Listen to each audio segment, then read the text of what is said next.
আমি দইয়ের বাড়িতে নিয়ে আসলাম আপনাদেরকে। আজকে দই কিভাবে তৈরি করে দেখেন। দই তৈরি করার প্রসেসটা আপনাদেরকে দেখাবো। রিট চুলায় জাল করতেছে দুধ।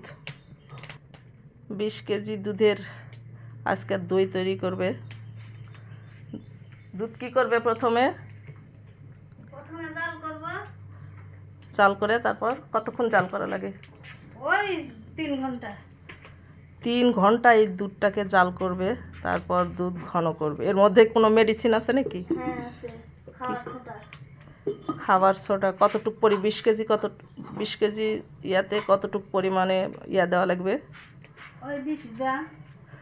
20 কেজি দুধে 20 গ্রাম পরিমাণ খাবারের সোডা দিতে হবে। দেওয়ার পর দুধটাকে, সোডা দেওয়ার পরে কি দুধ ঘন হয়ে যাবে? হ্যাঁ। নামানোর পর চিনি দিবে তো আগে ডাক দিবে আমাকে। আমি পরবর্তী প্রসেসগুলো আপনাদেরকে দেখাবো। দুধটা মাত্র দিয়েছে, দুধটা জাল হতে থাক। এভাবে অনবরত নাড়তে হবে, তাছাড়া দুধ যদি নিচে লেগে যায় তাহলে ভালো লাগবে না খেতে। অনবরত নাড়তে থাকতে হবে। 3 ঘন্টা এইভাবে জাল করতে হবে।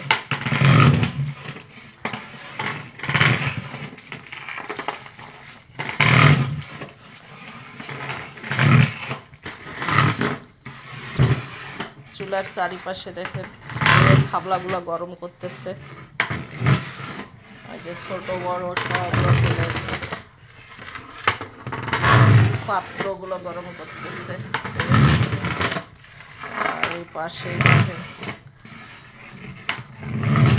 দইয়ের প্রসেস চলতেছে।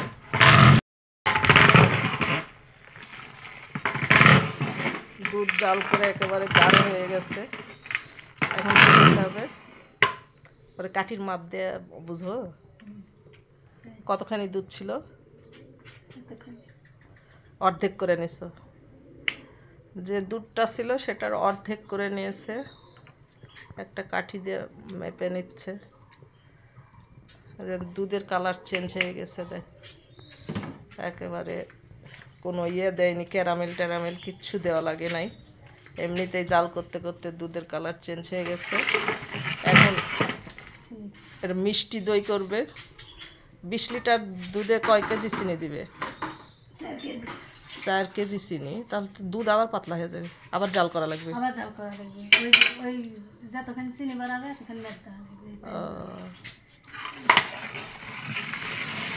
এই যে নাড়তে হবে। আর 4 কেজি চিনি, 20 কেজি দুধে 4 কেজি চিনি। যে চিনির পানিটা আবার বের হবে, এটা আবার জাল করতে হবে।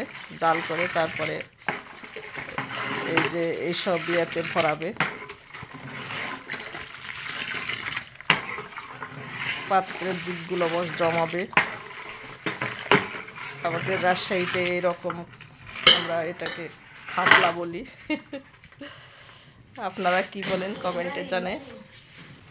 এই যে লাকড়ির চুলায় দই আর দইয়ের বাড়িতে আপনাদেরকে আজকে নিয়ে আসলাম।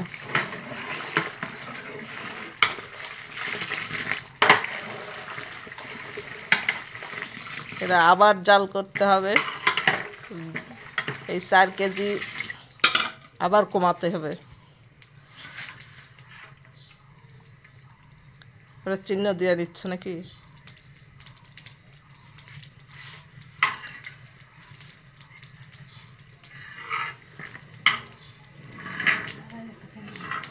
হ্যাঁ, আগে সেম ইয়াই তো হলো আবার।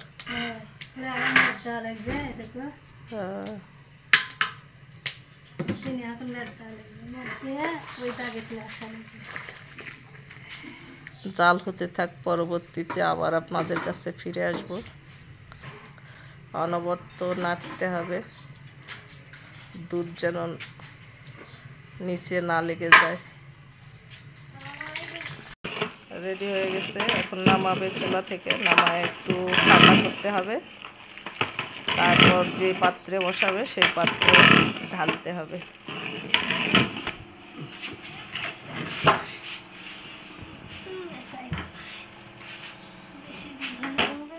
সর পড়ে যাবে তো। না না না। না না না সব করবে। সবগুলো এই যে আগুনের চারপাশে দিয়ে রাখছে, আর এই যে বড় একটা ঢাকনা আছে। দুধগুলো ঠান্ডা হওয়ার পরে এই ভাঁড়ের মধ্যে সবগুলো দুধ দিয়ে দিবে, তারপর ঢাকনা দিয়ে দুধের বীজ দিতে হয় না? দুধ দেওয়ার পর দইয়ের বীজ দিবে। আজকে ঢাকলে কালকে সকালে আবার বের করবে। দুধগুলো ঢালতেছে, গরম থাকতে থাকতে হালকা একটু ঠান্ডা করে নিচ্ছে।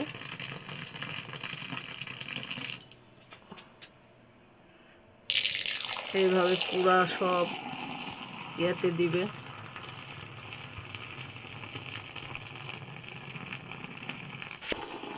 উঁচু করে ধরতে হবে, তাহলে দইয়ের মাথাটা ভালো হবে। এই যে দেখেন একটা ফেনা ভর্তি হয়ে গেছে। এই যে দুধের বীজ এটার মধ্যে সব মিক্সড করছে। এখন সবগুলো দইয়ের মধ্যে দিয়ে দিবে। দুধের বীজ এটার মধ্যে মিক্সড করে তারপরে এই গ্লাসে ঢেলে নেবে।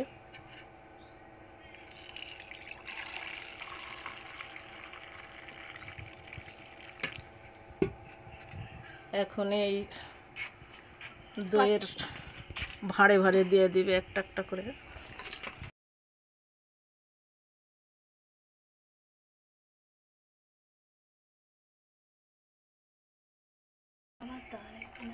হ্যাঁ, যে গ্লাস দিয়ে দিতে সমস্যা হচ্ছে, তাই এটাতে আবার পাল্টায় নিছে। একে একে সব দুধের মধ্যে দই মিক্সড করতেছে। এই যে দুধের প্রসেস। এখন বাজে 4টা, কালকে 11টায় এটা আবার বের করবে, ঢাকনা দিয়ে ঢেকে রেখে দেবে। দিয়ে দিয়ে কাছ থেকে একটু দেখায় দেখেন, এই যে দইয়ের সব ননিগুলো উপরে উঠে গেছে, একেবারে ভর্তি হয়ে গেছে। ঢাকনা দিয়ে এখন ঢেকে দেবে। সবগুলো দেওয়া হয়ে গেছে, ওরা ঢেকে দিবে এখন। এই যে আগুন ওখানে তুলে রাখছে, এখন একটু মিলে দিবে। দেখেন এখন এই ঝাপটা দিয়ে এটা ঢেকে রেখে দেবে। বিকাল 4টায় এই ঢাকনাটা দিয়ে দইটা ঢেকে রেখেছে। পরের দিন সকাল 8টায় এই ঢাকনাটা খুললেই দইটা রেডি হয়ে যাবে। তো আমার ভিডিওগুলো যদি ভালো লাগে তাহলে প্লিজ একটা শেয়ার করে দিবেন। ভালো থাকবেন সবাই, দেখা হবে নেক্সট ভিডিও।